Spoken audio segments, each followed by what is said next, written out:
Hey everyone, how's it going? Welcome to the NoDQ.com live recap of AEW Dynamite for November the 24th, 2021. This was the special Thanksgiving Eve edition of Dynamite. Let's go ahead and get right into this recap. We kicked off the show with CM Punk coming to the ring for his match against Colt Cabana. Actually, no, not Colt Cabana. My bad. I was thinking of Bryan Danielson. CM Punk going up against, who did CM Punk fight? See, I forgot who CM Punk fought already because I'm thinking about the whole promo here, because before CM Punk could even have his match, he was interrupted by MJF.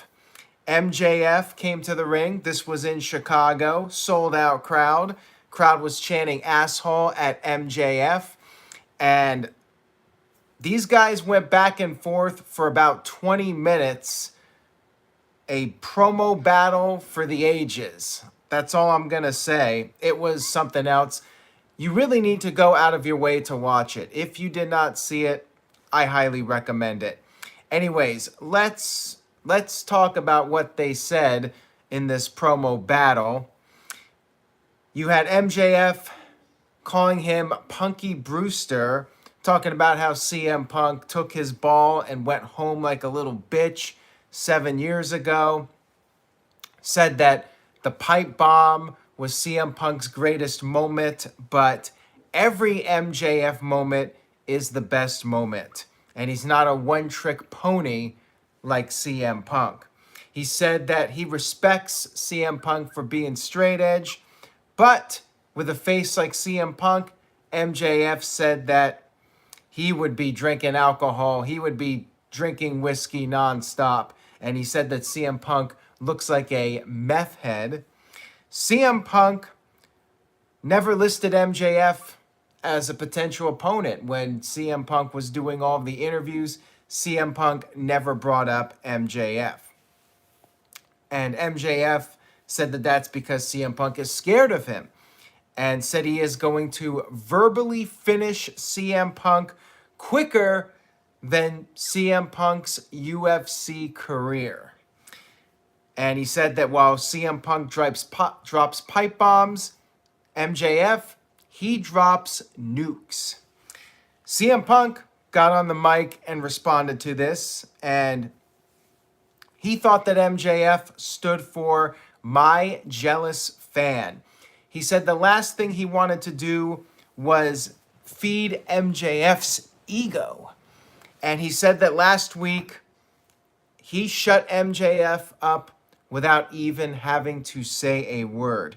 He said that MJF had 7 days to come up with zingers and came up with the lowest hanging fruit. And CM Punk said that all MJF is, he's just a less famous Miz. And the crowd started chanting Miz at MJF.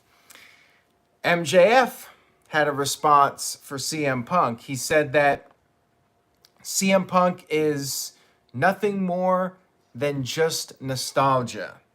And MJF said he was a fan of CM Punk, but now CM Punk's breath smells like shit because he's been kissing so much ass lately. MJF talked about how CM Punk has been cutting these promos, feeling great to be back in insert name of town. And MJF said, based on his eyes, if anybody needs to go to sleep, it's CM Punk. And then he went a step further. MJF said that CM Punk should now be known as PG Punk. And whatever happened to the ass kicker that MJF grew up watching? MJF said that now CM Punk might as well preach hustle, loyalty, and respect. And he can see CM Punk. He can see right through him. He said that CM Punk left for 7 years and was making comic books that nobody was reading. And PG Punk doesn't like MJF because MJF represents everything that Punk hates. He said he was born into wrestling and CM Punk was just a misfit who was from the dumpiest part of the Midwest, Chicago. You had MJF saying that his whole career, CM Punk has been second best. And throughout his career, CM Punk was dealing with the "you can't see me" man, dealing with the King of Kings, and CM Punk is no match for MJF. MJF is better than CM Punk, and he knows it. And then CM Punk had a rebuttal for MJF, said that there is some truth to what MJF said. He was a little scared about coming back, but he's certainly not scared of MJF. He said he sold out Madison Square Garden while MJF was marking out for Rosie O'Donnell, which of course is a reference to the video that's online of MJF as a kid on the Rosie O'Donnell show. And CM Punk said that MJF made the New York Times for singing a song with Chris Jericho. That was their little sing-off from last year. And CM Punk said MJF is going to make the New York Times again in the obituary section. He said that MJF talks too much. Going to be on Botchamania, that line. And he said that MJF can't back up shit without his backup, the Pinnacle. And he said he did not mention MJF in those interviews because he wanted to mention the heart and soul of AEW, Darby Allin. CM Punk said he beat Darby Allin at All Out, and he did not need a ring, a Dynamite diamond ring, to do it. He said in regards to MJF being one of the top 4 pillars, well, the problem with that is MJF doesn't even know that he's been replaced by Britt Baker. Crowd really liked that line, started chanting DMD, and CM Punk said he's cool with being number 2. He's from the second city of Chicago. They rebuilt themselves. And he said that the only way MJF will be number 1 is if he lives long enough for Tony Khan to have a daughter that MJF can marry. So, of course, that's a reference to Triple H. And he said that the first time he was in Chicago for AEW, he gave everybody ice cream bars. He said the only better thing he could do is to punch MJF in his needle dick right there. And MJF, he fled, he got out of the ring, and that was a wrap-up of the segment. So took me a while to get through all that. 20 minutes that these guys went back and forth. Maybe my all-time favorite AEW Dynamite segment. It was incredible. Like, everything I would have wanted out of these guys, like, they delivered big time. So again, if you did not see it, I highly recommend that you go out of your way to watch this segment. I mean, this was one of the best back and forths on any show, not just Dynamite. One of the best back and forth promo segments ever, in my opinion. This was for the all-time highlight reel. Fantastic stuff here from these guys. Huge thumbs up. Delivered big time. And it flew by. Like, I was thinking towards the end, this is a pretty long segment, but it flew by. Like 20 minutes when it was over, I was like, wow. I mean, this was like, if you think of the great long segments that they've done over the years in wrestling, you had that This Is Your Life segment with The Rock and Mankind. And if you have 2 guys that can keep it entertaining, then it just flies by, and they could talk for an hour and people would be entertained by it. And that's what these 2 guys did. They just went out there and that's what's so great about wrestling too, is the trash talking. You love it when they go out there and they start referencing things in real life and they just go back and forth like they really hate each other. Like, that's the kind of stuff that to me gets me invested and wants to see wants me to see them fight is when I hear these kind of promos from these guys. MVP Kev says it felt like 10 minutes, best AEW segment. Joey Perez says this one, best promo I've seen. Both wrestlers hit really great shots without making either guy look weak. And Caleb Jacobs says, do you think this feud will cause Punk to turn heel afterwards, just like Booker T and Rude in TNA? We'll have to wait and see what the end game is with CM Punk. I mean, perhaps a heel turn is in the works eventually, but not against MJF, I don't think. Nick Glavin says the crowd was really into it too, which helps. Absolutely. And I think any AEW crowd would have been great, but this being in Chicago, definitely the right spot to do it. I mean, any city would have been good, but this was very well done. Excellent job by both guys. We had CM Punk versus QT Marshall. So that's the name I was forgetting. Earlier, I completely forgot who CM Punk's opponent was, and I thought Colt Cabana, but that was actually Bryan Danielson's opponent. We'll get to that in a few minutes. CM Punk versus QT Marshall. And, I mean, how could they follow that first segment? You had the factory sent to the back, and the crowd was doing the na na na goodbye song. Glorified squash match. QT got in a little bit of offense, but then CM Punk made his comeback, hit the big flying elbow, and then the go to sleep. Picked up the win. Pretty standard stuff, but again, after that opening promo segment, like there's really no way you can follow that. We had a promo from Christian backstage, and he said that he's going to help the Jurassic Express win the tag team titles. Lucha Brothers, of course, are the current champions. We had Eddie Kingston in a backstage area wishing Jon Moxley well. That's when Daniel Garcia and 2.0 showed up, and they talked about Eddie Kingston not being hungry anymore, and they attacked him. You had officials coming in to separate everybody. We had the Gun Club versus Bear Country. What is this? AEW Dark or AEW Dynamite? What is this? Billy Gunn, of course, looks great for his age, almost 60 years old. Pretty much a squash match. Colt got the pinfall victory, and then afterwards, Sting and Darby Allin arrived. Darby came in out of nowhere, took down one of the Gun kids, and then Billy and his other son took their leave and got out of Dodge.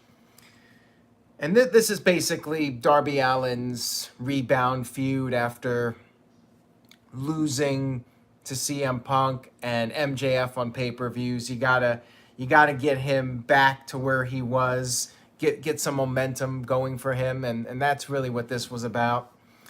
That's what this whole storyline is with Gun Club. We had Adam Cole and Bobby Fish backstage cutting a promo, and they said that they're more than partners, they are friends, and that's when they were interrupted by the Best Friends.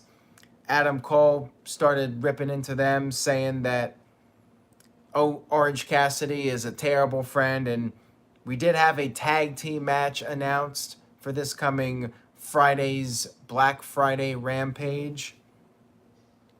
And we had a contract signing, but not the usual contract signing that we see.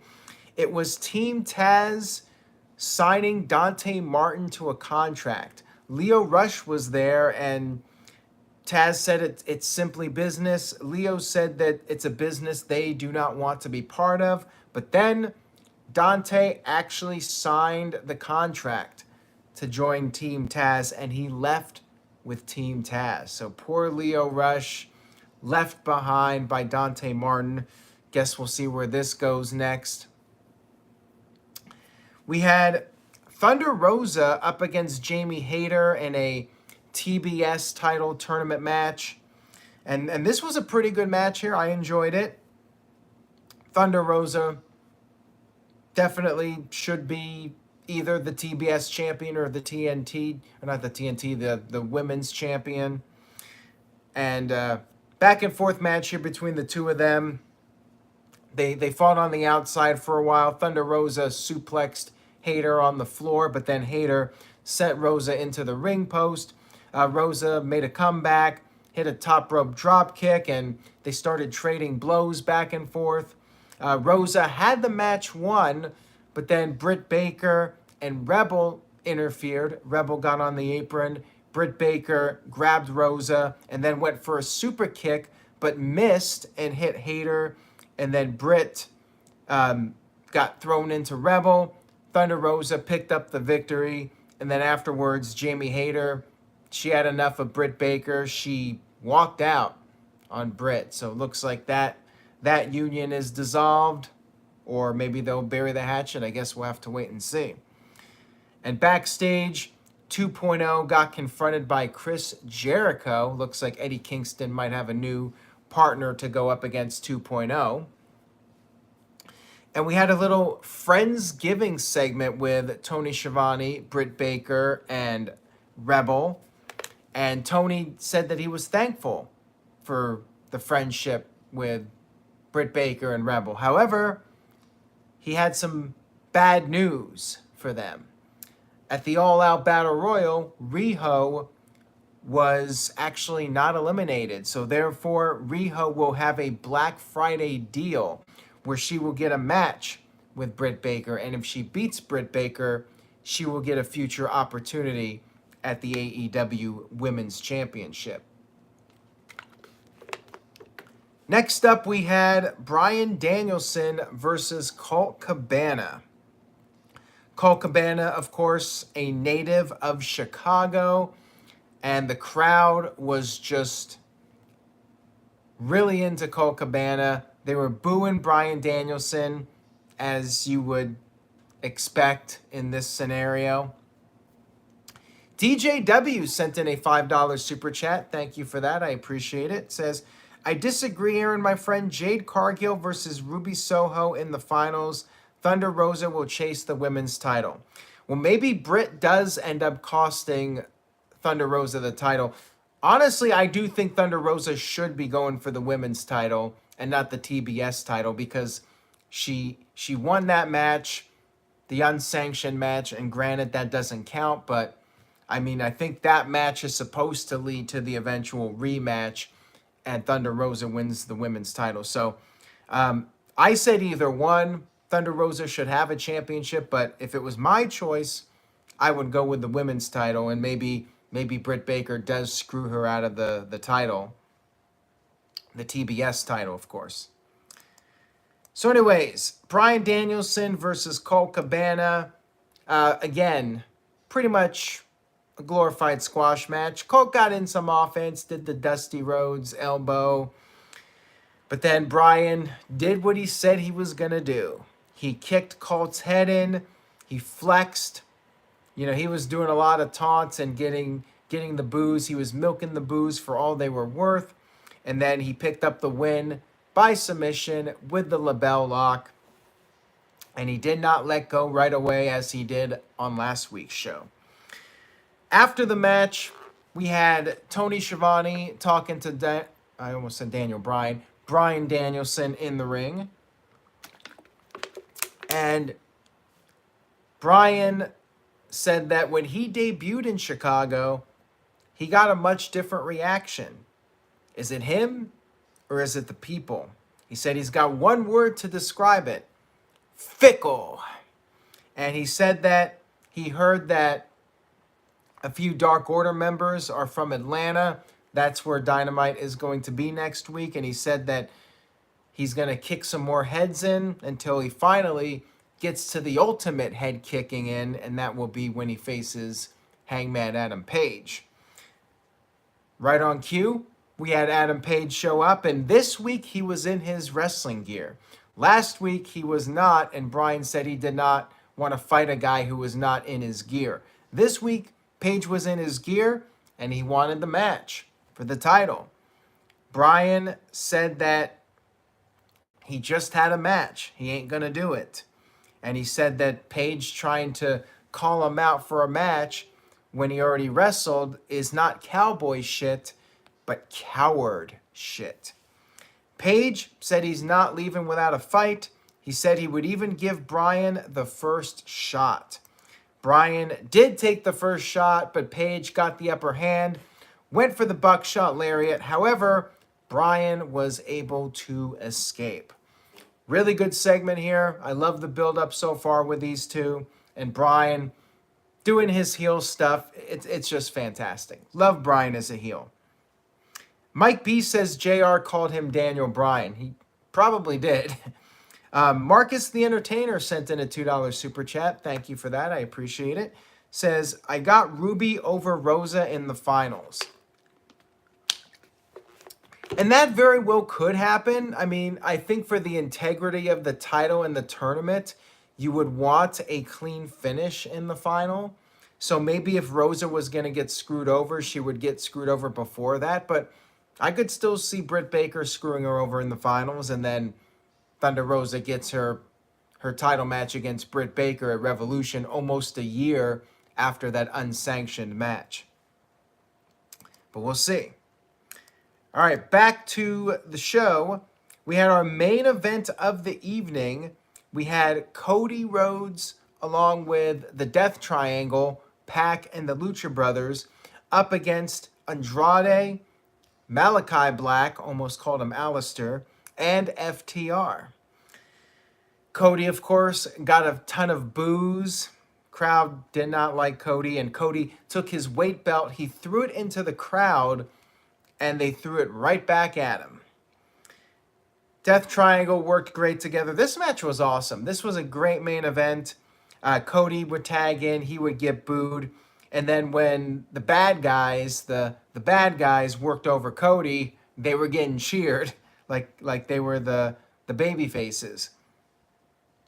Phoenix tagged in and was doing all sorts of awesome stuff, and then Tully Blanchard provided a distraction, gave the bad guys the upper hand for a while, but then Penta got the hot tag.